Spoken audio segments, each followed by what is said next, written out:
ask you your first question here, Wendy. What role do you think rock fashion plays in rock stardom? I mean, is it unimportant or the most important thing, or even more important than music? Well, fashion is something you follow, and style is something you create. And rock and roll is all about style. And I consider myself a stylist when I sing, and what I wear, what I do, everything, it's a style. It's a Wendy O style. And so it is important because I'm being myself, and I'm encouraging other people to find out who they are and be themselves. And it's not, if everybody was the same, it would be a fashion, and it wouldn't be rock and roll. It would take all the teeth out of it, and it wouldn't be any fun anymore. Do you think you could have gotten such a large audience without looking as outrageous as you did when you started out? Well, I'm just an outrageous person. What can I say? I mean, I can't help but be myself. Do you think being outrageous helped get a large audience, or what attracted the audience to Wendy O? Well, what attracts some people scares other people away. But that's a job to be done, and somebody has to do it, so I might as well be me. Now, when we're talking about outrageous, describe your original Plasmatics look.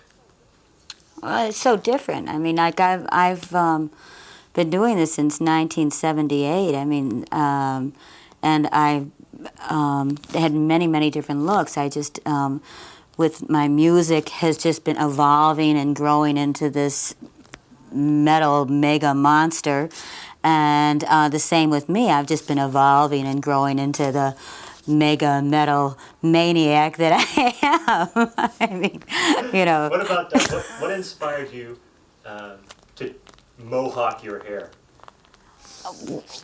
I don't. It was just. How can I say this? It was the ultimate. Can you? Can I say? Interrupt for 1 second. Her hands are right next to the Okay, all right. That, and also, when I ask a question, if you can sort of restate it so that people back in the Right. So like when I say, how about mohawking your hair? You go, mohawking my hair? What a great idea. Yeah. All right, here we go. What about mohawking your hair? Or that? Well, I guess you can believe this. It was the ultimate fuck you to society, and it's just. Let me say mohawking my hair. Okay. Mohawking my hair was like the ultimate fuck you to society that I could come up with. There's so many roles for how a woman is supposed to look, how a guy is supposed to look, how you are supposed to present yourself, what's acceptable, what's not acceptable. And that was just the farthest out thing I could think of.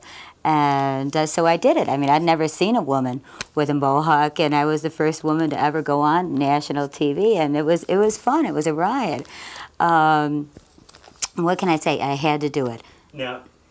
Now, who did just mohawking just come to your mind, or did you see Robert De Niro in Taxi Driver? Yeah, I must admit, Taxi Driver. I loved that movie, and it wasn't a punk movement. It wasn't anything. I mean, it was an insane movement. That's all it was just, professional maniac, the insanity coming out, and I had to do it. Let's talk a little bit about women rockers. Who do you remember? Who were the first women rockers that you remember? My influence comes from the blues. I mean, and you got to say Bessie Smith. I mean, there she is, and that's where Janis Joplin, that's where everybody got their licks from. I mean, Bessie Smith and Mississippi John Hurt, I mean, were the two. There's the mother and the father from the blues, and this is, this is where we all get our licks from in rock and roll. I mean, that's it, and that's where I draw my inspiration from, is from the old blues. Well, what about, let's talk about the demure little ladylike women. What did you think about Annette Funicello and Connie Francis? I mean, why were they so clean and pristine? Well, there was, there was the times. There was the times. It's been very hard for women to let themselves go. It's been always. Let me interrupt for a second. Just say, like, when Annette Funicello was around, or Connie Francis, those times. Well, when Annette was doing her thing and Connie Francis were out there sporting their looks, and there was just a sign of the times, and it was very difficult for women to express themselves, and they expressed themselves, but in a very restrained way. It was all right for the guys to be crazy and goofy and wild, but it wasn't all right for the women at that time. And we've come a long way. We've come a long way, and thank God. Now, let's talk a little more about this. Why do you think guys could be sort of tough-looking, leather jackets, and women couldn't be? Guys have been able to get away with a lot more for a lot longer because of consensus programming. It's people are conditioned into what to think. I mean, it's built in. It's built in from the time you're given a doll or given a hammer. Guys get the hammer, girls get the dolls. And it's just built in. And, you have to break loose and throw your head out the window and find out who you are. I mean, because it's very, very hard. Now, who were your favorite male rockers, like, of the 50s? Or did you have a favorite male? Oh, well, sure. The male rockers of the 50s, good golly, Miss Molly, Little Richard and Elvis Presley. I mean, they were great. There were so many great male rockers that were just so crazy, so wild, so loose. They were wonderful. They weren't the guys next door. That was what made it so appealing. You didn't know exactly sometimes what the lyrics were, what they were saying, but it sure turned you on. And that's what rock and roll has always been about, is just getting off, just letting yourself go. Now, let's talk a little bit about Motown stars. Diana Ross and the Supremes, Martha Reeves. What did you think about their formal dresses and their ball gloves, and their dyed-to-match pumps, and that whole look? They were wonderful. They were wonderful, and they are wonderful. Can you say Diana Ross? Diana Ross and the Supremes and all the Motown, and the look that these women had, and the look that the guys had. I mean, everyone that came out of this whole. This jazz, blues, rock, this movement. It was wonderful. It was wonderful. The hairdos with this, they talk about a mohawk. I mean, what about when your hair was teased and sprayed and it didn't move? It didn't move, and 4 pairs of false eyelashes and mini skirts and the whole bit. It was wonderful. It was wonderful, and I loved it. I loved it. Did you ever dress that way yourself when you were? Sure. Tease my hair and wear bangs, sure. Yes. Okay. I wore white lipstick and all that stuff. Let's talk a little bit about your personal fashion influences in the rock world. Who inspired you? I mean, was it, or old ones or new ones? If you can say, like, my personal influences. My personal influences, and now this is in what I'm wearing, not how I'm singing. My personal influences and what I wear. I don't know. I kind of, grade B movies, sort of like your horror films, like Godzilla. Like I was always a fan of the monster. I mean, I guess they're my biggest inspiration. King Kong. I like their subtlety. I like their approach, and that's kind of my approach. I love the very, subtle approach. 10 millitons approach. More is better. More is better. More is better. What about? Let's talk a little bit about human influences. I mean, Elvis Presley. I mean, do you think, did you ever want to be Elvis in a way? I mean. Oh, no, I didn't want to be Elvis.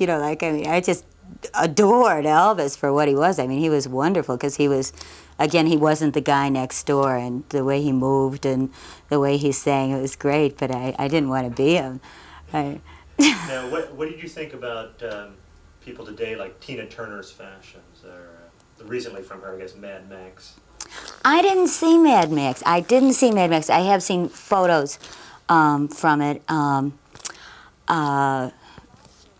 This far, I like the original. See, I don't know, I hate narrow-minded people, but I did like the original because it was so gritty looking, and the new one looks a little more cleaned up. But I can't speak. I haven't seen it. All I've seen is some photos, and maybe it's not as cleaned up as the photos looked. I liked it when it was a little grungier.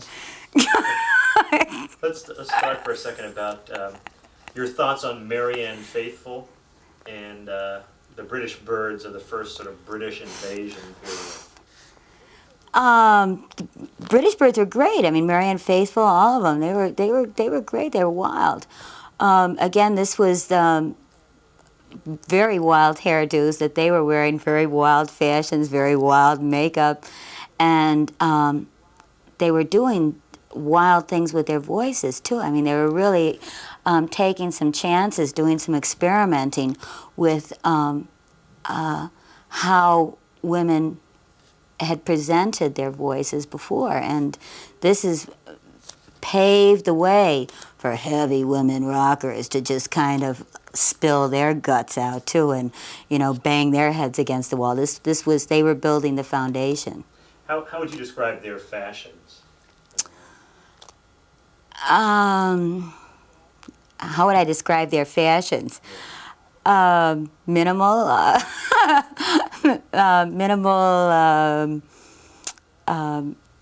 abstract. What did they wear, or just how did they do their hair?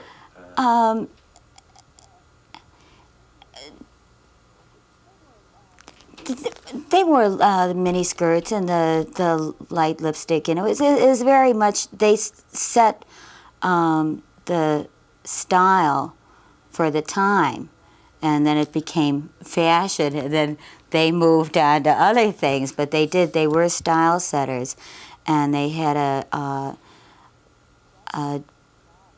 definite style that even like movies and everything were fashioned after what they how they presented themselves. What about your general thoughts on the sort of androgynous fashion styles that existed for a while, still exist with this gender bending, cross-dressing, all this sort of glam rock? What do you talk about that? Cross-dressing, I mean, I believe in the school of experience.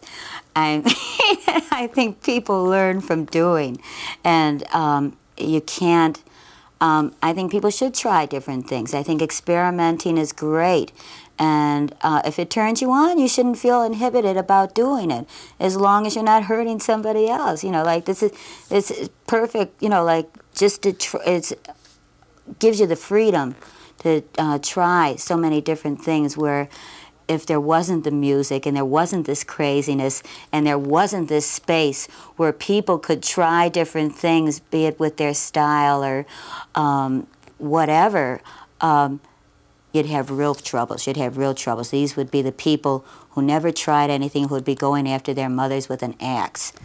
They'd be the potential axe killers.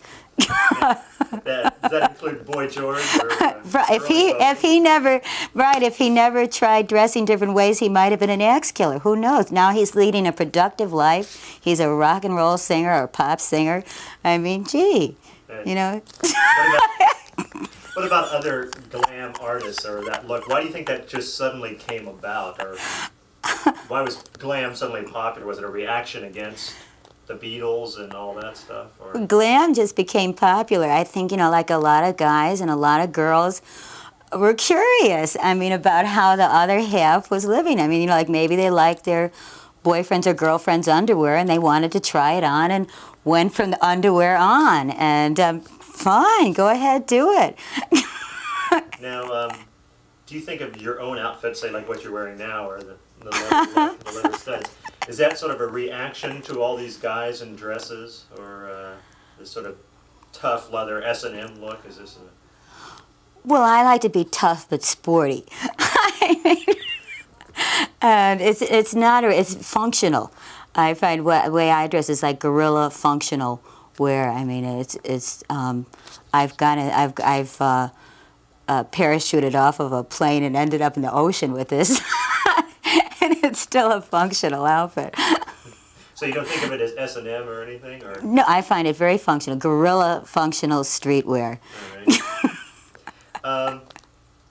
Before you became a rock singer, did you picture yourself as wearing what you do now, or how did you picture yourself before you started singing? How did I picture myself? I've always tried different things. I've never pictured myself anyway. I'm a very physical person, and I just would like to and have always tried many different things every day till I found what was comfortable, the most comfortable for me, and that's what wins out. Black leather jacket? Are you fond of black leather jackets? Yes, it's functional, it's comfortable. Like I said, you never know. I mean, you can parachute off of a wing of an airplane, you can land in the ocean, and you can just brush yourself off and you're ready to go. All right. Just a couple more questions here. What do you think about the current state of rock fashion? Is there a dominant trend, or are people just desperate for something new to focus on? Oh, gee. Rock fashion, I don't think there ever is or there ever will be a trend because, again, it's style, and style is something you create. And as long as people are creating music, as long as they're just being creative and learning new things and experiencing new things, there's going to be new styles. And as a result, there will be new fashion. I mean, it's just something that just will keep evolving, keep changing, keep mushrooming, keep growing. Do you have any idea where it's headed right now? Who knows? Nobody knows where it's headed. Nobody knows. Nobody could ever say. Right. Now, let me just ask you this and widen out a little, Ray, for this one. There. I was to say, what about the tattoos? Is this part of your fashion, the tattoos, or tattooing yourself? Is this it? It's addicting. It's addicting. Say tattooing. Tattooing is addicting. Tattooing is a way to add drama to your life. I mean, I'm into my body. I'm a physical person.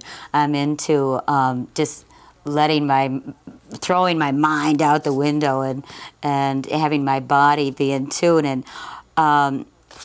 tattoos move with you, like they go with the muscles in your body. There's something that's going to accentuate parts of your body, moves with you, and it's a drama. And they're addicting. Sunday, I'm getting a new one. Put down your left arm. I'll take a shot of this. This is another one. This is one of my songs. I love sex and rock and roll. Great. All right. Excellent. And Sunday, I'm getting another one. I'm not telling. What a weird. All right. Okay. Finally, why have you sort of moved on to your current look? Rather, instead of the mohawk, it's almost conventional. You have a full head of hair, a ponytail. What prompted this? Are you done with your original image? I mean, did it serve a purpose, and now you're on to something else? Well, I've always hated fashion, and once the mohawk became fashionable, I stopped cutting my hair, and this was the most anti-fashion hairstyle I could come up with. And again, it's very functional. Like I can jump out of cars, airplanes, buses, and it still looks the same. Are you? It's fine. It all stays together. Are you tired of being a blonde? Even when you dye your hair red and purple next? I like the roots. I like it when the roots come in. I like the dark roots. My soul comes through. Do you think rock stars are obligated to be outrageous? Do they owe it to their fans, or is it just a natural expression of themselves and the fans take it or leave it? Well, people in rock are just giving a natural expression of themselves. I mean, it's something that comes naturally because even my guitarist, I mean, like when he'll come off the stage, sometimes he'll say, Wendy, I didn't even know what my fingers were doing. I mean, he was just letting himself go. He was playing this wild lead, and it's an expression of himself. And again, when he dresses, when he walks down the street, he doesn't look like a lot of other people. He looks like a savage. I mean, he is. I mean, what can we do with ourselves? Does this just come with the territory? Just, yeah. Right, we're just leading productive lives. We're just trying. Ask you again, and you can start off by saying tattoos. What about tattoos? Are they a part of your fashion also, or a personal statement, or just what? Tattoos are a way of adding drama to your life, and it's part of your statement. It's part of being into your body and accentuating parts of your body, and they're just fun. They're just something fun, something dramatic, and something very addicting.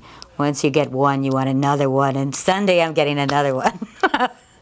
How many tattoos do you have altogether? Right now I've got 2, but I will have 3. And what is Sunday's going to be?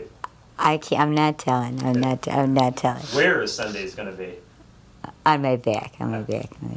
Okay, let's do some close-ups now for tattoos again. Yeah. Sure. But they show off the muscles, like your placement. Don't flex too much, and so we can understand. They move with your body. Okay. And let's see the other one now. Now, if she could go ahead and then go back to her. Okay, now go normal sit back position. to your normal position. I'll give something to cut from. Yeah, that would be great. Okay, and let me ask you a couple more questions here. Just to finish up again on rock stars looking outrageous, is that part of the territory? Do you owe it to your fans? Does your manager force you to dress in a certain way?